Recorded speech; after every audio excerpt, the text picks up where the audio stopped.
Assalamualaikum warahmatullahi wabarakatuh. Perkenalkan, kami dari kelompok 2 akan presentasikan mengenai tugas praktik akuntansi biaya untuk pertemuan ke-8. Nah, sebelumnya perkenalkan, nama saya Adelia Renata dan ada rekan saya Aida Rizky, Felika Mahayani dan Jehen Ramafadilah. Untuk mempersingkat waktu, langsung saja kita masuk ke pembahasannya. Yang pertama yaitu untuk jurnal umum untuk biaya produksi. Jadi jurnal umum ini kita dapat membuatnya dengan melihat kartu biaya pesanan PT Sedapwangi di buku biru halaman 64. Yang pertama pada tanggal 5 Januari untuk bahan baku langsungnya itu di debit persediaan barang dalam proses dengan referensi 101 itu sebesar 125 juta. Kemudian di kredit ada persediaan bahan baku juga sebesar 125 juta. Kemudian pada tanggal 6 Januari di debit ada persediaan barang dalam proses dengan referensi 102 sebesar 1.600.000 dan di kredit ada persediaan bahan baku juga di kredit sebesar 1.600.000. Nah, kemudian untuk yang tenaga kerja langsung pada tanggal 8 Januari 2016 di debit ada persediaan barang dalam proses dengan debit sebesar 45 juta dan di kredit ada beban gaji yang masih harus dibayar sebesar 45 juta. Untuk yang selanjutnya, tanggal 8 Januari 2016, bagian overhead pabrik dibebankan, itu ada persediaan barang dalam proses debit 7.500.000, kemudian pengendali overhead pabrik kredit 7.500.000. Selanjutnya, pada tanggal 10 Januari 2016, bagian bahan baku langsung, itu jurnalnya persediaan barang dalam proses dengan nomor referensi 163, debit 35 juta, kreditnya persediaan bahan baku 35 juta. Kemudian di tanggal 15 Januari 2016, bagian tenaga kerja langsung, persediaan barang dalam proses debit 45 juta, beban gaji yang masih harus dibayar itu kredit 45 juta. Selanjutnya pada tanggal 15 Januari 2016,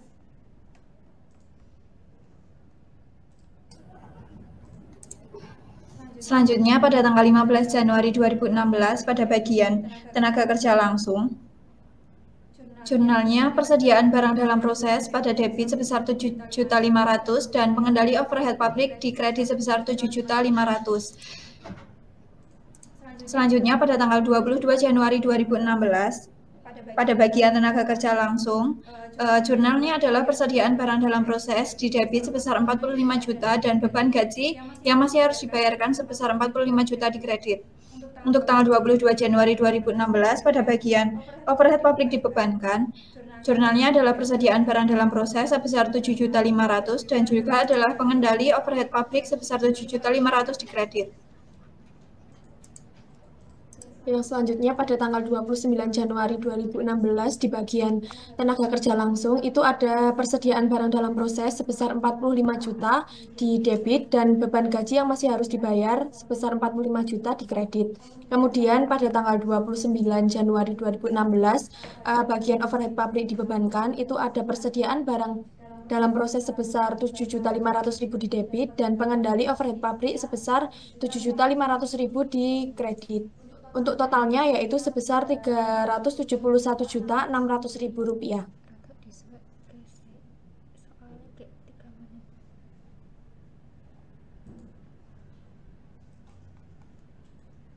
Kemudian untuk selanjutnya yaitu untuk tugasnya yang nomor satu, asumsikan bahwa setelah melakukan negosiasi dengan PT Sedapwangi, diperoleh kesepakatan bahwa PT Sedapwangi itu mau menerima pesanan tersebut hanya sebanyak 9.500 unit. Buatlah jurnal untuk mencatat biaya produksi yang terjadi atas pesanan tersebut dan pengirimannya ke pelanggan bila A. Ketika investigasi dilakukan mengenai penyebab timbulnya barang cacat tersebut, diketahui bahwa pada tanggal 26 Januari ketika 500 kaos terakhir sedang disablon terjadi kerusakan pada mesin sablon sehingga hasil sablon menjadi cacat.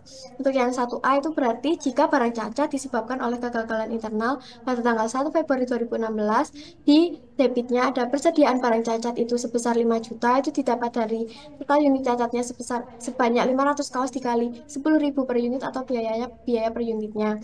Kemudian ada harga pokok penjualan itu sebesar 353.000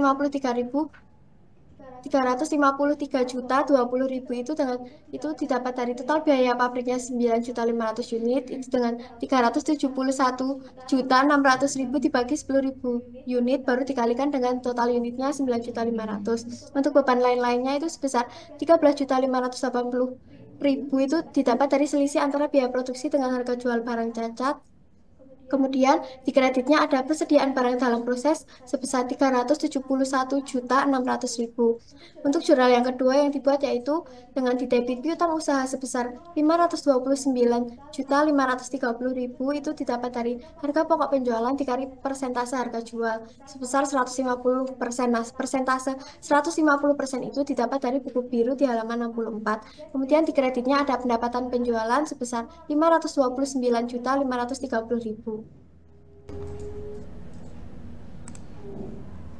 Selanjutnya untuk yang 1B itu ketika dilakukan investigasi ditemukan bahwa pelanggan melakukan perubahan desain sablon yang baru diinformasikan ke perusahaan pada tanggal 11 Januari 2016. Akibatnya 500 unit pertama yang sudah terlanjur di sablon tidak sesuai dengan desain yang baru. Hal ini kan berarti jika barang cacat itu disebabkan oleh pelanggan. Nah, untuk jurnalnya pada tanggal 1 Februari 2016 itu ada persediaan barang cacat sebesar 5 juta ada di debit. Nah, itu tuh didapat dari unit cacatnya itu ada 500 unit kaos dikali dari harga jual per kaosnya itu 10.000, jadinya 5 juta di debit. Kemudian ada harga pokok penjualan sebesar 366.600 itu didapat dari total biaya pabrik sebesar 371.600.000 yang ada di halaman 64. Itu total biaya pabrik total dikurangi harga jual ke factory outlet yaitu 5 juta. Kemudian persediaan dalam proses di bagian kredit itu tuh dari total biaya pabrik keseluruhan yaitu 371.600. Untuk jurnal yang kedua itu ada piutang usaha di debit 549.900 itu didapat dari harga pokok penjualan yang 366.600 dikali dengan persentase harga jual yaitu 150%. Di kreditnya ada pendapatan penjualan 549.900.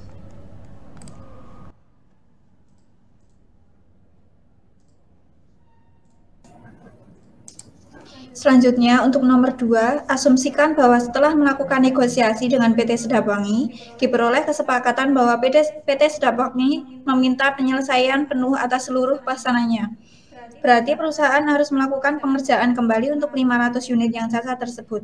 Pengerjaan kembali akan membutuhkan tambahan bahan baku senilai 16.160 dan 1 jam tenaga kerja langsung, yang tarif per jamnya adalah 18.000 untuk setiap unit yang cacat. Overhead dibebankan ke produksi berdasarkan jam tenaga kerja langsung, tarif per jamnya adalah 3.000, dan buatlah jurnal untuk mencatat biaya pengerjaan kembali serta pengiriman pesanan tersebut ke pelanggan bila A. Ketika investigasi dilakukan mengenai penyebab timbulnya barang cacat tersebut diketahui bahwa pada tanggal 26 Januari, ketika 500 kaos terakhir sedang disablon, terjadi kerusakan pada mesin sablon sehingga hasil sablon menjadi cacat. Jadi, dari asumsi tersebut itu pengerjaan kembali disebabkan oleh kegagalan internal. Jadi untuk jurnalnya pada tanggal 1 Februari 2016 ada beban lain-lain sebesar 18.580.000 itu adalah penjumlahan dari 3 akun yang ada di kredit. Akun yang pertama adalah persediaan bahan baku sebesar 8.080.000 itu dari tambahan bahan baku setiap unit cacat dikali dengan unit cacat yaitu adalah 16.160 dikali dengan 500 unit. Akun yang kedua adalah beban gaji yang masih harus dibayar sebesar 9 juta. Hasil dari tambahan tarif JTKL per jam dikali dengan unit cacat yaitu 18.000 dikali dengan 500 unit. Dan akun yang ketiga adalah pengendali overhead sebesar 1.500.000 dikredit dari biaya overhead dikali dengan unit cacat 3.000 dikali dengan 500 unit. Untuk jurnal yang kedua ada harga pokok penjualan sebesar 371.600.000 itu adalah total biaya pabrik dari 10.000 unit. Ya, dan di kredit ada persediaan barang dalam proses sebesar 371.600.000. Untuk jurnal yang ketiga ada piutang usaha sebesar 557.400.000 itu dari harga pokok penjualan dikali dengan persentase harga jual sebesar 150% dan di kredit ada pendapatan penjualan sebesar 557.400.000. Kemudian yang selanjutnya, ketika dilakukan investigasi ditemukan bahwa pelanggan melakukan perubahan desain sablon yang baru diinformasikan ke perusahaan pada tanggal 11 Januari 2016. Akibatnya, 500 unit pertama yang sudah terlanjur disablon tidak sesuai dengan desain yang baru. Untuk jurnalnya yaitu persediaan barang dalam proses itu sebesar 18.580.000 didapatkan dari 3 akun yang ada di kredit. Akun pertama yaitu persediaan bahan baku sebesar 8.080.000 itu merupakan tambahan bahan baku setiap unit cacat dikali dengan unit cacat. Kemudian ada beban gaji yang masih harus dibayar sebesar 9 juta didapatkan dari tambahan tarif JTKL per jam dikali dengan unit cacat yaitu 18 juta dikali dengan 500 unit.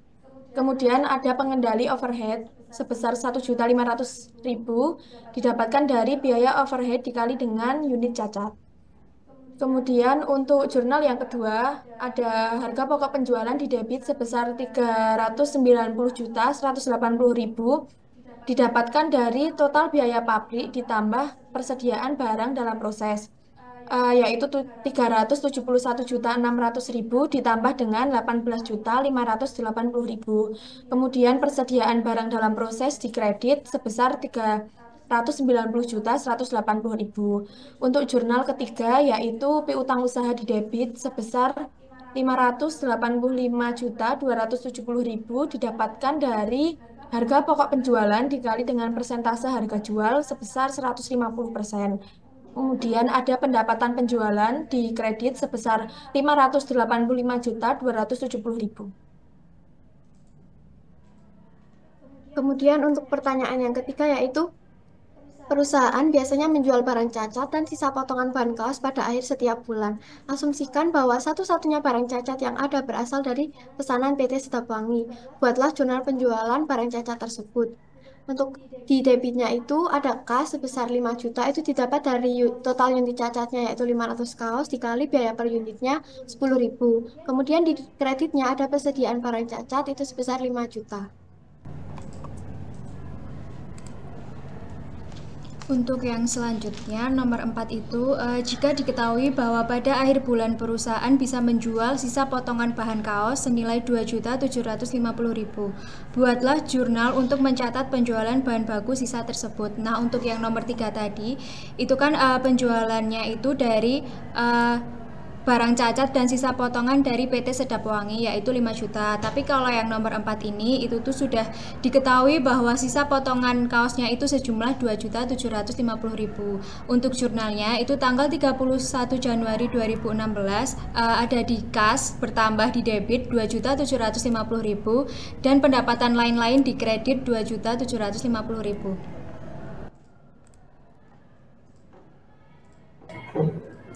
Selanjutnya, untuk yang nomor 5, menurut Anda, apakah kebijakan mutu perusahaan sudah sesuai dengan konsep manajemen mutu total? Berikan penilaian Anda mengenai kebijakan mutu perusahaan dan saran-saran perbaikan bila ada. Yang pertama, menurut kami, kebijakan mutu perusahaan belum sesuai dengan konsep manajemen mutu total dikarenakan yang pertama, pengendalian mutu masih bersifat reaktif, hanya mengandalkan inspeksi akhir tanpa sistem proaktif untuk identifikasi dan perbaikan masalah mutu secara menyeluruh. Yang kedua adalah keterlibatan manajemen puncak belum optimal dalam perbaikan mutu. Fokus masih pada pencarian kesalahan, bukan pada pencegahan dan penghargaan terhadap kontribusi karyawan. Yang ketiga, ada partisipasi karyawan dalam perbaikan mutu sangat terbatas, hanya melibatkan petugas inspeksi tanpa pelibatan aktif seluruh lini dalam pengambilan keputusan mutu. Yang keempat, sistem komunikasi dan koordinasi internal belum efektif ditunjukkan oleh keterlambatan informasi ke bagian produksi dan lambatnya respons terhadap masalah kualitas. Yang kelima, ada tingginya biaya kegagalan mutu akibat pengerjaan ulang dan penggunaan bahan cacat, mencerminkan lemahnya sistem pencegahan dan kontrol kualitas pada proses produksi. Kemudian ada saran-saran yang pertama itu untuk menerapkan sistem manajemen mutu yang fokus pada pencegahan, bukan hanya inspeksi. Bentuk tim atau lingkaran mutu yang rutin mengidentifikasi masalah, mencari akar penyebab, dan mengusulkan perbaikan proses secara berkelanjutan. Kemudian yang kedua ada manajemen harus mencari moto penggerak mutu dengan memberikan contoh, menetapkan arah strategis mutu, serta secara aktif mendukung inisiatif peningkatan kualitas. Berikan penghargaan kepada karyawan yang berkontribusi pada perbaikan mutu. Yang ketiga, melibatkan semua level karyawan dalam proses peningkatan mutu, bukan hanya petugas inspeksi. Kemudian berikan pelatihan, wewenang, dan ruang bagi karyawan untuk menyampaikan ide perbaikan serta ikut dalam pengambilan keputusan. Untuk yang keempat, membuat alur komunikasi yang jelas dan cepat antar departemen, terutama antara bagian perencanaan, produksi, dan pengendalian mutu. Gunakan teknologi informasi untuk memastikan informasi mutu tersampaikan sebelum proses dimulai. Kemudian yang kelima, menerapkan prinsip zero defect dan continuous improvement untuk mengurangi pengerjaan ulang dan penggunaan bahan cacat. Gunakan metode seperti root cause analysis dan failure mode and effect analysis untuk mencegah masalah sebelum terjadi.